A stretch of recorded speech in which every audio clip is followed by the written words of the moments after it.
আজকে আমি শুরু করব ক্লাস 11-এর তাপের একটি অধ্যায় যার নাম হচ্ছে ক্যালোরিমিতি। ক্যালোরিমিতি কি? যে এটা তাপবিজ্ঞানের এমন একটা শাখা বা অধ্যায় যেখানে তাপের গ্রহণ এবং বর্জন সম্পর্কে আলোচনা করা হয়। ধরে নাও যে দুটো বস্তু আছে, একটা শীতল বস্তু আর একটা উষ্ণ বস্তু। এবার তারা যদি পরস্পরের সংস্পর্শে আসে তাহলে কোনো একটা বস্তু তাপ গ্রহণ করবে আর কোনো একটা বস্তু তাপ বর্জন করবে। কে গ্রহণ করবে? শীতল বস্তু গ্রহণ করবে, আর উষ্ণ বস্তু কি করবে? তাপ বর্জন করবে। এই যে তাপ গ্রহণ বা বর্জন কোন কোন বিষয়ের উপর নির্ভর করবে? ধরে নাও যে আমরা একটা পাত্র নিয়েছি, সেই পাত্রের মধ্যে খানিকটা জল রাখা আছে। এবার জলের তাপমাত্রা তুলনামূলকভাবে কম। কার থেকে কম? একটা বস্তুকে এখানে ফেলে দেওয়া হলো, তার তুলনায় জলের তাপমাত্রা কম, বস্তুর উষ্ণতা বেশি। এবার কি হবে? বস্তু তাপ বর্জন করবে আর জলটা হচ্ছে তাপ গ্রহণ করবে। তো এই যে গ্রহণ বা বর্জন, এটা কার কার উপর নির্ভর করবে? আমরা একে যদি এইচ দিয়ে, গৃহীত বা বর্জিত তাপকে যদি এইচ দিয়ে প্রকাশ করি, তাহলে এইচ নির্ভর করবে বস্তুটির ভরের উপর। এই বস্তুটার ভর কত? আমরা যদি বলি যে এই বস্তুটা কি পরিমাণ তাপ বর্জন করবে, তাহলে তাপ বর্জন নির্ভর করবে বস্তুর ভরের উপর। আর কার উপর নির্ভর করবে? কতটা উষ্ণতা পরিবর্তন বা কতটা উষ্ণতা ওর হ্রাস হলো তার উপর নির্ভর করবে। আর কার উপর নির্ভর করবে? আরো একটি বিষয়ের উপর নির্ভর করবে, যেটা কিনা এটা কি ধরনের বস্তু, কি ধরনের উপাদান দিয়ে তৈরি, অর্থাৎ উপাদানের উপরও কিন্তু নির্ভর করবে। তো এদেরকে যদি আমরা একসাথে করি তাহলে আমরা কি পাবো? আমরা পাবো এইচ সমানুপাতিক এম টি। সমানুপাত চিহ্ন আছে, তাহলে এটা যদি আমরা উঠাই তাহলে কি পাবো? এইচ সমান একটা ধ্রুবক আসবে, ধ্রুবকটাকে আমরা এস দিয়ে প্রকাশ করব, লিখব H is equal to M S এবং টি। এই যে নতুন রাশি পেলাম, ধ্রুবক পেলাম, এই ধ্রুবকটাই কিন্তু উপাদানের উপর নির্ভরশীল। বিভিন্ন উপাদানের ক্ষেত্রে এই এস এর মান বিভিন্ন। এসটাকে আমরা কি বলি? এসটাকে আমরা বলি ওই যে বস্তু, সেই বস্তুটা আপেক্ষিক তাপ। বিভিন্ন বস্তুর ক্ষেত্রে, জলের ক্ষেত্রে আপেক্ষিক তাপ, বস্তুর ক্ষেত্রে আপেক্ষিক তাপ, এগুলো এক হয় না, এগুলো আলাদা হয়। উপাদান পাল্টে গেলে এদের আপেক্ষিক তাপগুলো পাল্টে যায়। তাহলে নতুন রাশি পেয়েছি, তাহলে নতুন রাশি সম্পর্কে আমরা জানবো। কি কি জানবো? এই রাশিটা কাকে বলে, এর একক কি, সিজিএস এবং এসআই পদ্ধতিতে এর মাত্রায় বা কি। প্রথমেই তাহলে আমি জানবো এই আপেক্ষিক তাপ কাকে বলে। আপেক্ষিক তাপ কাকে বলে এটা জানার জন্য আপেক্ষিক তাপ ইজ ইকুয়াল টু কি, এটা এই সমীকরণ থেকে দেখে নেব। এস ইজ ইকুয়াল টু কি হয়? এইচ থাকবে ওপরে আর নিচে চলে আসবে কি? M T. সংজ্ঞা, যে কোনো রাশির সংজ্ঞায় আমি বলেছিলাম যে হরগুলো যারা থাকবে তাদের প্রত্যেককে এক বা একক করে নিতে। তার মানে এখানে যদি এম কে যদি আমরা এক বলি, টি কেও যদি এক বলি, তাহলে এস ইজ ইকুয়াল টু হয়ে যাবে এইচ। অর্থাৎ এইচ যে গৃহীত বা বর্জিত তাপ, তাকে আমরা বলবো আপেক্ষিক তাপ। কখন বলবো? যদি এম এক হয়, টি এক হয়। তার মানে একক ভরের কোনো বস্তুর একক উষ্ণতা বৃদ্ধি বা হ্রাস করলে যে পরিমাণ তাপ গৃহীত বা বর্জিত হয় তাকে আমরা বলবো ওই বস্তুটার আপেক্ষিক তাপ। আর একবার বলি, একক ভরের কোনো বস্তুর উষ্ণতা একক পরিবর্তন করে, এটাও বলতে পারি, একক পরিবর্তন করলে যে পরিমাণ তাপ গৃহীত বা বর্জিত হয় তাকেই আমরা বলবো, অর্থাৎ এইচ কে আমরা বলবো সেই বস্তুটার আপেক্ষিক তাপ। এবার এই যে রাশিটা আমরা পেয়েছি S is equal to H by M T, এখান থেকে আমরা তার একক তৈরি করতে পারি। এস এর একক কি হবে তাহলে? এইচ সিজিএস পদ্ধতিতে এইচ এর একক কি? তাপের একক আমরা জানি ক্যালোরি। এম ভরের একক কি? গ্রাম। তাহলে ক্যালোরি পার গ্রাম।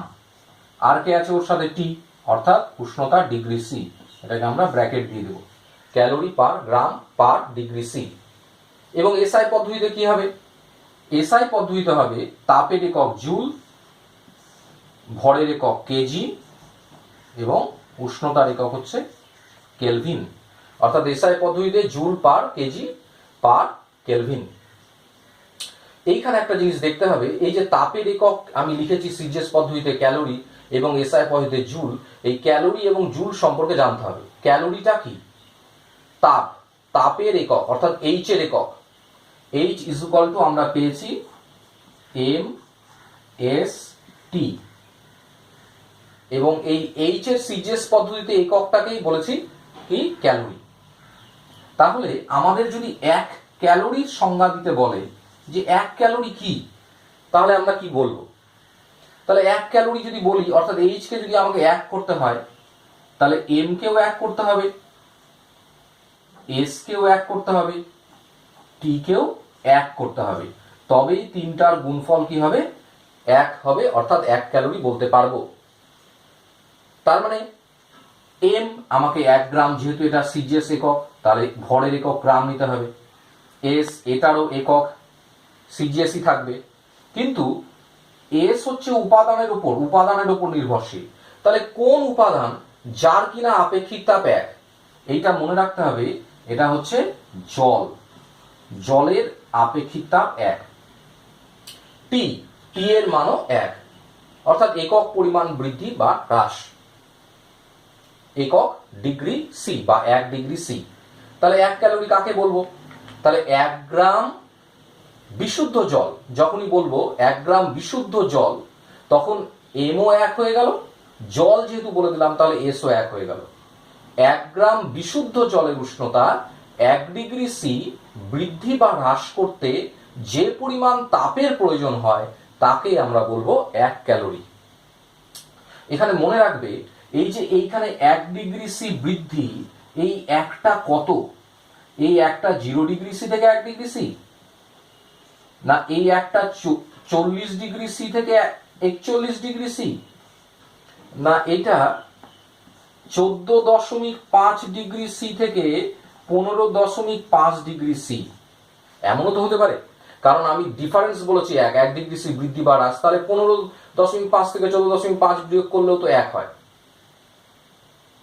তোমাদের মনে রাখতে হবে যে এইখানে যে কোনো ডিগ্রি সি বৃদ্ধি বা হ্রাসের জন্য 1 গ্রাম বিশুদ্ধ জলের উষ্ণতা এত বৃদ্ধি বা হ্রাসের জন্য সবসময় যে একটা নির্দিষ্ট পরিমাণ 1 ক্যালোরি তাপ, তা কিন্তু না।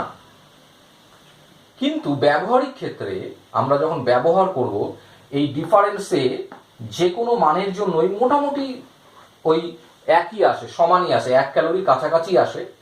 তাও আমরা এই 1 ডিগ্রি সি বৃদ্ধি এটা যে কোনো না বলে আমরা যদি এইটা উল্লেখ করি যে 1 গ্রাম বিশুদ্ধ জলের উষ্ণতা 14.5 ডিগ্রি সি থেকে 15.5 ডিগ্রি সি তে নিয়ে যাব, তাহলে যে পরিমাণ তাপ লাগে এটাকেও আমরা 1 ক্যালোরি বলতে পারি। বা এটাকে এই দুই তাপমাত্রার গড় হয় 15, অর্থাৎ এইটাকে কখনো কখনো 15 ডিগ্রি ক্যালোরিও বলে। 1 গ্রাম বিশুদ্ধ জলের উষ্ণতা এত থেকে এত বৃদ্ধি করতে যে পরিমাণ তাপের প্রয়োজন হয় তাকে 15 ডিগ্রি ক্যালোরিও বলে। আবার গড় ক্যালোরি বলেও একটা শব্দ তোমরা পাবে, গড় ক্যালোরি। গড় ক্যালোরিটা কি? গড় ক্যালোরি হচ্ছে, ধরে নাও 1 গ্রাম বিশুদ্ধ জলের উষ্ণতা আমি একদম 0 থেকে 100 নিয়ে গেলাম, তাহলে তো 100 গুণ বেড়ে গেল। তাহলে তাকে যদি আমরা 100 দিয়ে ভাগ করে দিই, তাহলে আমরা যে তাপটা পাবো সেই তাপটাকে বলবো গড় ক্যালোরি। অর্থাৎ 1 গ্রাম বিশুদ্ধ জলের উষ্ণতা 0 ডিগ্রি সি থেকে 100 ডিগ্রি সি বৃদ্ধি করার পর তাকে যদি আমরা 100 দিয়ে ভাগ করে দিই, তাহলে যে তাপটা প্রয়োজন তাকে আমরা বলবো গড় ক্যালোরি। আচ্ছা, এবারে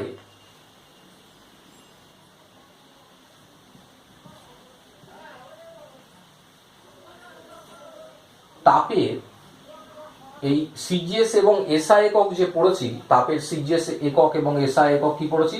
calorie per gram per degree C এবং joule per kg per kelvin. এই দুইয়ের মধ্যে আমরা সম্পর্ক তৈরি করব। 1 calorie per gram per degree C equal to কি হবে? 1 ক্যালোরি মানে কত? 4.186 বলতে পারি, বা 4 কোনো কোনো বইয়ে 2ও লেখা থাকে। কি? জুল। নিচে কি আছে? গ্রাম। গ্রাম মানে কত? 1 গ্রাম মানে কত? 1 গ্রাম মানে হচ্ছে 1/1000 বা 10⁻³ কেজি। আর ডিফারেন্স ডিগ্রি সি, এখানে ডিফারেন্সটা লিখে দেবো কেলভিন। তাহলে এটা যদি চলে যায় ওপরে তাহলে হয়ে যাবে 4186।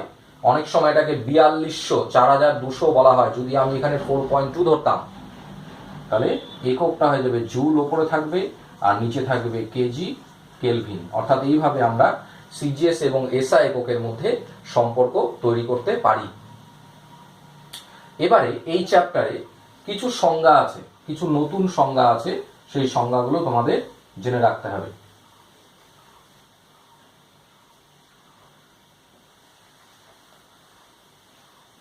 সংজ্ঞাগুলো কি?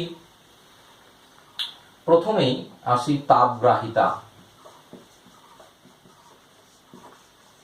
তাপগ্রাহিতা, তাপগ্রাহিতা কি? কোন একটা বস্তুর তাপগ্রাহিতা বলতে কি বোঝায়? যে কোনো সংজ্ঞা আমরা এই ফর্মুলাটা থেকে মনে রাখব। তাপগ্রাহিতা কি? কোনো একটা বস্তুর যদি উষ্ণতা একক বৃদ্ধি করতে চায় তাহলে যে পরিমাণ তাপ প্রয়োজন তাকে আমরা বলবো সেই বস্তুর তাপগ্রাহিতা। অর্থাৎ তাপগ্রাহিতাকে মনে রাখতে হবে যে টি ইকুয়াল টু আমাকে করতে হবে 1, তাহলে এইচ ইকুয়াল টু কি হয়ে যাবে? এইচ ইকুয়াল টু হয়ে যাবে এমএস। আসলে এইচ না, আসলে H/T হবে এমএস। তাহলে সংজ্ঞাটা এইটা হচ্ছে তাপগ্রাহিতা। কি? যে কোনো একটা বস্তু একক উষ্ণতা বৃদ্ধি বা হ্রাসের জন্য যে পরিমাণ তাপ গৃহীত বা বর্ধিত হওয়া দরকার তাকে আমরা বলবো সেই বস্তুর তাপগ্রাহিতা। তাহলে তাপগ্রাহিতার একক কি? আমরা H/T এটাকেও একক, এর যা একক সেটাও ধরতে পারি, বা এম আর এস এর গুণফল করে আমরা যেটা পাবো সেটাও ধরতে পারি। এম এবং এস এর একক তো আমাদের জানাই আছে। তো যাই হোক, ঘুরে একই আসবে। এইচ এর একক কি? এইচ এর একক হচ্ছে ক্যালোরি, আর টি এর একক কি? টি এর একক হচ্ছে ডিগ্রি সি। তাহলে এটা হয়ে যাবে তাপগ্রাহিতার একক। একই রকম ভাবে এসআই একক হয়ে যাবে জুল পার কেলভিন। তাহলে মনে রাখতে হবে তাপগ্রাহিতাটাকে আমরা কি দিয়ে প্রকাশ করলাম? এমএস দিয়ে প্রকাশ করলাম, কিন্তু এককটা হলো ক্যালোরি পার ডিগ্রি সি। আরো একটা রাশি এখানে গুরুত্বপূর্ণ যেটা প্রায় আসে তোমাদের, সেটা হচ্ছে জল সম। জল সমটা কি? ধরে নাও একটা বস্তু আছে, এই বস্তুটার আমি উষ্ণতা বৃদ্ধি করলাম, যে কোনো উষ্ণতা বৃদ্ধি করলাম, যে কোনো 2 হোক, 3 হোক, 4 হোক, 1 হোক, আমি টি ডিগ্রি সি উষ্ণতা বৃদ্ধি করলাম। তো বৃদ্ধি করার জন্য কি করতে হবে? আমাকে তো তাপ দিতে হবে, কিছুটা তো তাপ দিতে হলো। এই বস্তুটা টি ডিগ্রি সি উষ্ণতা বৃদ্ধি করার জন্য যে তাপ দিলাম, মনে করে শুনবে, এই বস্তুটা টি ডিগ্রি সি উষ্ণতা বৃদ্ধির জন্য যে পরিমাণ তাপ দিলাম সেই তাপটা ধরা যাবে না, কিন্তু মনে মনে আমি ধরলাম। ধরে আমি কোথায় ছাড়বো? জলের মধ্যে ছাড়বো। এই তাপটাকে ছেড়ে দিলাম জলের মধ্যে। টি ডিগ্রি সি উষ্ণতা বৃদ্ধির জন্য যে তাপটা ছিল, দরকার ছিল, সেই তাপটা আমি জলের মধ্যে ছেড়ে দিলাম। জলের মধ্যে ছাড়বো, কি দেখবো? জলেরও যেন সেই পরিমাণ উষ্ণতায় বৃদ্ধি পায়। অর্থাৎ তুমি জল নিয়ে নিয়েছো অল্প, এখানে নিয়েছো বস্তুটার আপেক্ষিক তাপ অনেকটা বেশি, বস্তুটা বড়, অনেক তাপ দিলাম টি ডিগ্রি সি উষ্ণতা বৃদ্ধির জন্য, আর জল নিয়ে নিচে অল্প। সেই তাপটা যখন জলের মধ্যে ছাড়লাম, দেখলাম যে ওর উষ্ণতা অনেক বেড়ে গেল, এর যা বেড়েছিল অনেক বেড়ে গেল। তা করলে হবে না, এমন পরিমাণ জল নিতে হবে, জলের পরিমাণ বা এমন ভরের জল নিতে হবে যাতে করে কি এরও যে পরিমাণ উষ্ণতা বৃদ্ধি পেয়েছিল ঠিক সমান উষ্ণতা যেন এরও বৃদ্ধি পায়। তার জন্য প্রয়োজনে জল কমাতে হবে, প্রয়োজনে জল বাড়িয়ে দিতে হবে। তাহলে এই যে জলের ভর, জলের যে ভর, তাকে আমরা বলবো এই বস্তুটা জল সম। তাহলে কাকে জল সম বলছি? কোনো একটা বস্তুর উষ্ণতা, যে কোনো উষ্ণতা বৃদ্ধি করতে যে পরিমাণ তাপ প্রয়োজন, সেই তাপ যে পরিমাণ ভরে, যে পরিমাণ জলের ভরে উষ্ণতা সমপরিমাণ বৃদ্ধি করতে পারে, তাকে আমরা বলবো এই বস্তুটা জলসম। অর্থাৎ জলের ভরটাকে আমরা বলবো জলসম। সেম সেম উষ্ণতা যেন বৃদ্ধি হয়। তার মানে জলের ভর, অর্থাৎ ভর, তার মানে এর একক হয়ে যাবে গ্রাম অথবা কেজি। অর্থাৎ এই বস্তুটার যে জলসম, সেই বস্তুটার জলসম হয়ে যাবে গ্রাম এককে বা কেজি এককে। অনেক সময় তাপগ্রাহিতা এবং জলসমর মধ্যে পার্থক্য দেয়, তাহলে তাপগ্রাহিতা এবং জলসমর মধ্যে পার্থক্য আলাদা করে বই লেখা নাই, তাহলে প্রথম পার্থক্য হয়ে যাবে সংজ্ঞা এবং দ্বিতীয় পার্থক্য হয়ে যাবে কিন্তু এককে। তাপগ্রাহিতার একক সিজিএস একক ক্যালোরি পার ডিগ্রি সি, আর জলসম এই বস্তুটার জলসম হয়ে যাবে সিজিএস একক হয়ে যাবে গ্রাম। আচ্ছা, এবার একটু বুঝে নিই জলসমর গাণিতিক রূপটা কি হবে। আচ্ছা, এই বস্তুটার যদি ভর এম হয়, এই বস্তুটার আপেক্ষিক তাপ যদি এস হয়, তাহলে এই যে তাপ দিলাম টি ডিগ্রি সি উষ্ণতা বৃদ্ধির জন্য, তো তাপটা কত দিতে হবে? এম এস টি, তাই বলছে এখানে ফর্মুলায়। তাহলে কি পরিমাণ তাপ দিতে হবে বস্তুটার টি পরিমাণ উষ্ণতা বৃদ্ধির জন্য? M S T. এই যে এই তাপটা আমরা দিয়েছি। আচ্ছা, এই তাপটাই তো আমরা জলের মধ্যে ছাড়লাম, ছাড়ার পর কি হলো? এরও টি ডিগ্রি সি উষ্ণতা বৃদ্ধি পেল। তো এর জন্য ধরে নাও আমাকে কি করতে হয়েছে, জল তো এর ভর আর এই ভর তো সেম হবে না, হলে হতে পারে, না হওয়ার সম্ভাবনা বেশি। তাহলে ডাব্লু, তার জন্য আমরা কি করব? ডাব্লু গ্রাম ভরের জল নিব। এর আপেক্ষিক তাপ কত? জলের আপেক্ষিক তাপ এস ডাব্লু ধরলাম, ওয়াটার, সেম উষ্ণতা বৃদ্ধি পাবে টি। তাহলে কি পরিমাণ তাপ দিলাম? এই বস্তুতে তাপ দিয়েছি এমএসটি, সেই এমএসটি তাপ যখন জলের মধ্যে গেল তখন ডাব্লু গ্রাম ভরের জল তার উষ্ণতা টি ডিগ্রি সি বৃদ্ধি পেল। তাহলে এ পেল কতটা? ডাব্লু গুণন এস ডাব্লু গুণন টি।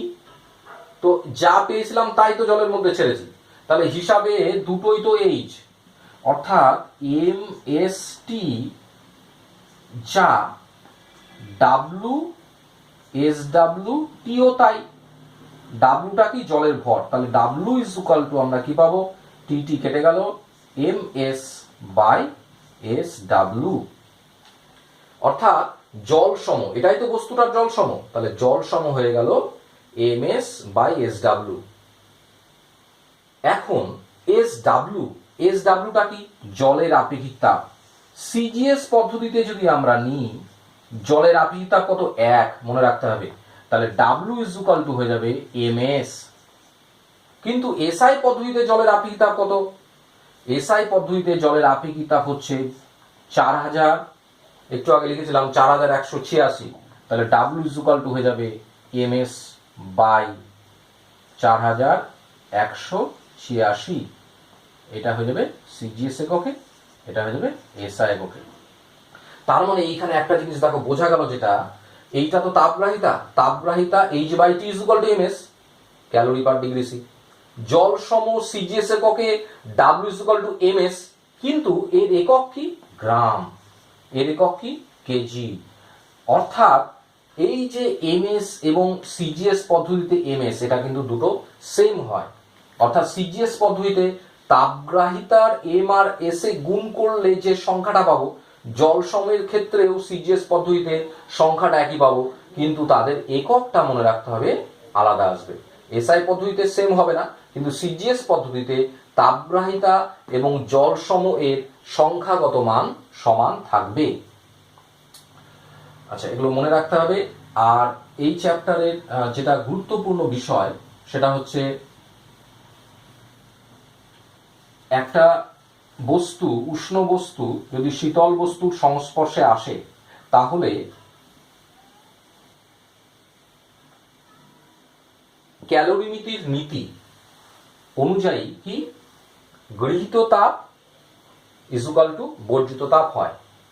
এটা যদি একটা ক্যালোরিমিটার হয়, ক্যালোরিমিটার কি? যেখানে আমি জল নিয়েছি এবং তার মধ্যে আমি একটা বস্তু ফেলে দিয়েছি। মনে রাখতে হবে যে ক্যালোরিমিটার হচ্ছে এমন একটা জায়গা, এমন একটা পাত্র, যে পাত্র থেকে তাপ সঞ্চালনের যে 3টা পদ্ধতি আছে, পরিবহন, পরিচালন, বিকিরণ, অর্থাৎ এই যে তাপগুলো তো পরিবেশে বাইরে বেরিয়ে যেতে পারে, কোনোভাবেই বেরোবে না।